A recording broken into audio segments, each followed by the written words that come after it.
bose. Iterambere ry'igihugu cacu rizova mu mitima yacu, naho amakungu yo kuzifashanyo tudakunze igihugu ntagashoboka. Shira agatima nkunzi nukorera igihugu twese dutera imbere. Shira umutima wawe ku gihugu twese tuname ikintu kimwe. Zana ukuboko kwawe zana ukuboko kwanje tubake ikintu kimwe. Musore nkumi wo kunyumva w'imanga, si wa dawe si wa mawe.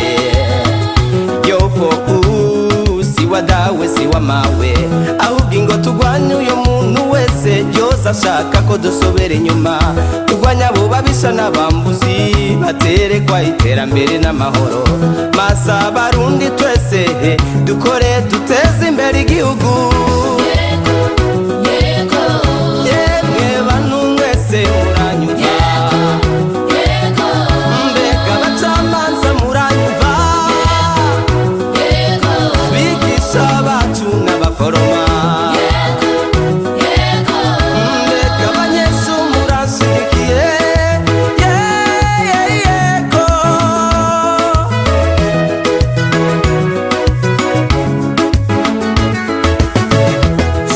Agatima nkunzi nukorera igihugu twese dutera imbere.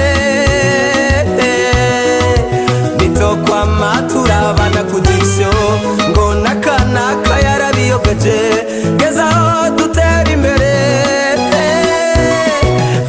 Nimuze bantu mwese yo nimuze dukore, gukunda igihugu ntuze we nugukora n'umwete. Ufise agatima kandizo kamere mbiziveho, twese hamwe niturota iterambere. Twese hamwe dusimbataza ubumwe bw'Abarundi. Aho ukora hose nikizire kunyuruza ubutunzi bwaho. Ukwituye wese ntuze we numwakira n'ugwese. Uti mbega natwe abasirikare twokora iki musore we? Nimwoye kunyaga ivy'abantu mubunge n'uwo mushahara wanyu. Mwoye kunyaga ivy'abantu ntiyagire n'umwe murenganya.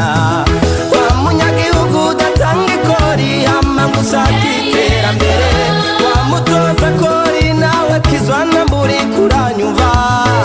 Gezaho kunyuruza ubutunzi bwo kubaka iyo komine yawe.